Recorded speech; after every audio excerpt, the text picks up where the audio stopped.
Ça vaut le coup de nous regarder sur Boursorama. Merci d'être là avec nous. Nouvelle émission donc. On cherche à donner du sens à votre épargne. Aujourd'hui, on revient sur les dernières annonces du côté de Pékin avec vous, Jean-Marie Mercadal. Bonjour. Bonjour, Navid. Alors, on a eu plusieurs décennies de décollage spectaculaire. On a eu cet été quand même des propos assez surprenants pour celles et ceux qui ne sont pas des experts en géopolitique. On a cette Chine de Xi Jinping qui semble se refermer avec notamment une espèce de mise au pas, notamment des géants technologiques chinois, une espèce de reprise en main du pouvoir politique sur l'économie. Pourquoi ce tournant ? Alors, effectivement, le président chinois est assez directif, mais il faut bien voir que l'économie chinoise a aujourd'hui les mêmes problèmes que ce qu'on rencontre en Occident.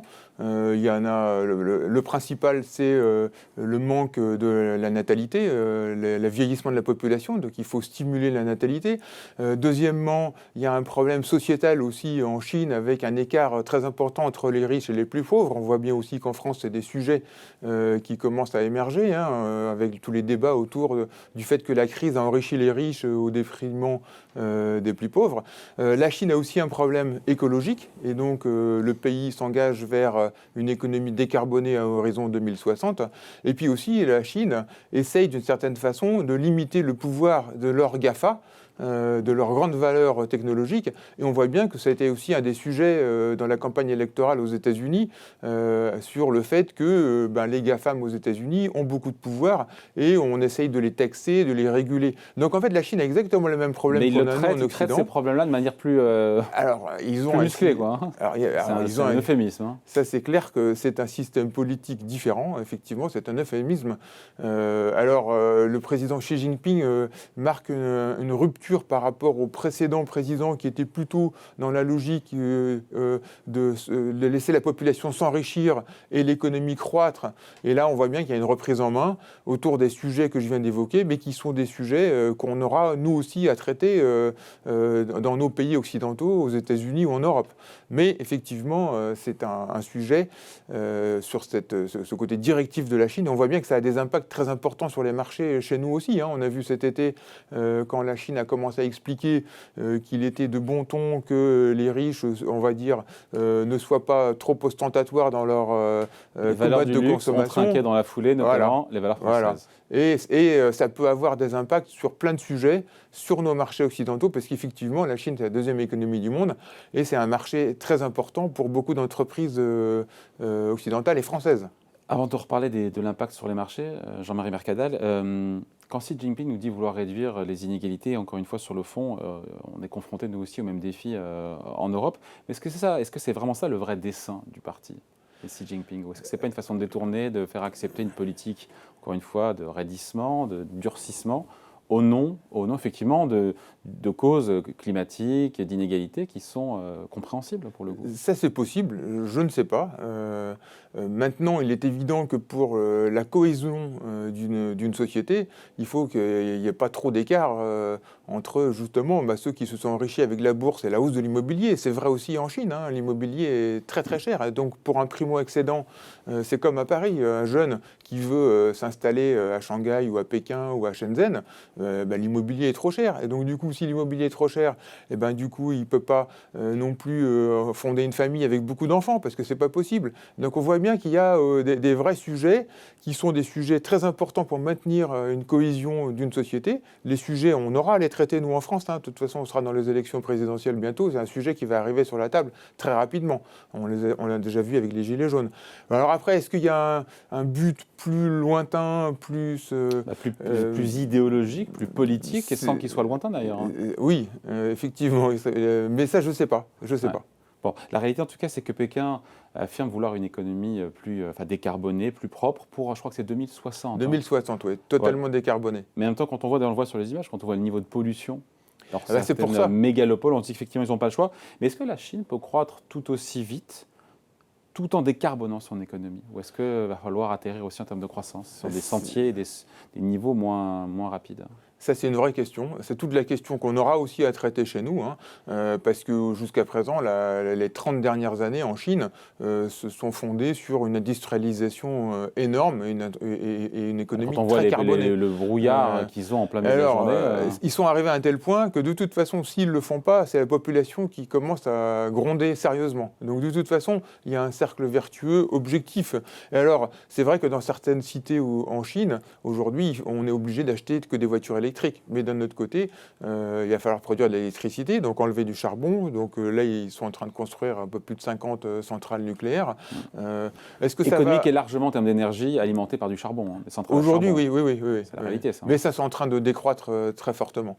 C'est pour ça qu'il y a beaucoup d'investissements dans le nucléaire. Alors, est-ce que ça va amener de la croissance future? De toute façon, il va falloir que la croissance soit différente, et c'est vrai aussi chez nous.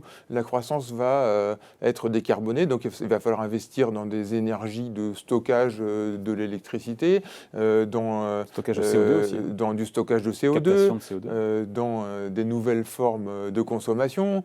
Donc on est en mutation partout, hein, pas qu'en Chine. Mais effectivement, c'est toute la question de savoir si ce nouveau mode de développement va amener autant de croissance et de prospérité. C'est le sujet. Et puis surtout, il va falloir des capitaux. Et c'est vrai aussi en Occident.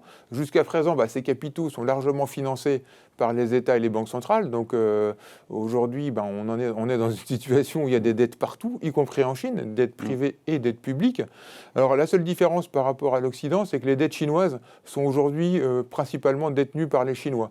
C'est à la différence de l'État. Ce qui les met à l'abri d'une crise internationale. C'est un peu comme au Japon. La dette japonaise est détenue par les Japonais. Donc de toute façon, ça reste en vase clos.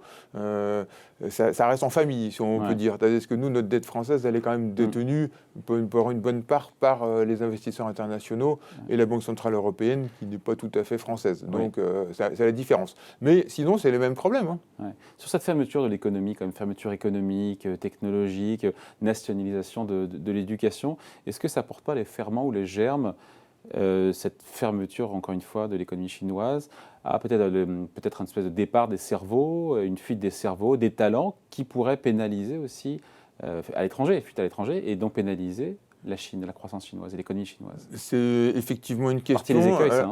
Alors je pense, par rapport aux personnes qu'on interroge en Chine, on ne sait pas vraiment, mais la logique, quand même, ils sont quand même pas idiots, et donc ils savent bien qu'il faut aujourd'hui beaucoup d'éducation, et d'ailleurs aujourd'hui dans les classements internationaux sur les grandes universités, les universités chinoises maintenant sont arrivées presque au niveau des grandes universités américaines. Donc ils ont quand même continué à investir sur une élite. Et aujourd'hui, la Chine produit énormément d'ingénieurs et de très bonne qualité. Alors, est-ce qu'ils vont rester? Je pense que le pouvoir a quand même intérêt à ce que, justement, les cerveaux restent en Chine. Et d'ailleurs, cette espèce de propagande qu'on peut dire vise aussi à promouvoir la grandeur de la Chine. Donc, on peut imaginer qu'ils vont rester. Mais là, encore une fois, c'est une inconnue. Ouais. Juste, on finit là-dessus, Jean-Marie. Sur l'impact, encore une fois, sur les marchés, on l'a bien vu, il est tangible, ce tournant plus vert, plus autoritaire de Pékin. On a vu l'impact que ça a pu avoir effectivement sur les valeurs du luxe français, comme LVMH ou d'autres. Quel impact, sinon, au-delà de ça, sur les marchés financiers au sens large et donc sur l'épargne aussi? Et ça peut avoir un impact sur la croissance mondiale. C'est-à-dire si la Chine ralentit trop fortement, parce que justement, si ce changement d'économie tourne à un ralentissement chinois trop fort, ça peut inquiéter tout le monde. Et ça peut inquiéter la tendance générale de l'économie internationale. Et donc, continuer sur une politique de taux d'intérêt très bas. Et ça peut peser quand même sur pas mal de valeurs occidentales qui sont liées à ce cycle industriel international. C'est le scénario le plus probable, ça? Le plus probable, je ne sais pas. Je dirais non. Je dirais que la Chine ralentit logiquement, parce que c'est en mutation. Et de manière pilotée. De manière plutôt pilotée. Hein. Ça, c'est l'avantage d'un régime assez fort. D'une manière pilotée. Ce que peut-être les marchés n'ont pas encore bien compris, c'est que peut-être le momentum de croissance, de reprise qu'on a là depuis 6-8 mois, et qui est très fort, hein, qui est logique, peut-être qu'il est en train de ralentir un peu. S'émousser un peu. Ouais. Voilà. Bon voilà, merci beaucoup. En tout cas, merci à vous, Jean-Marie Mercadal, directeur des stratégies d'investissement chez Ophi. Et ça vaut le coup, on revient évidemment sur Boursorama, et c'est dès la semaine prochaine.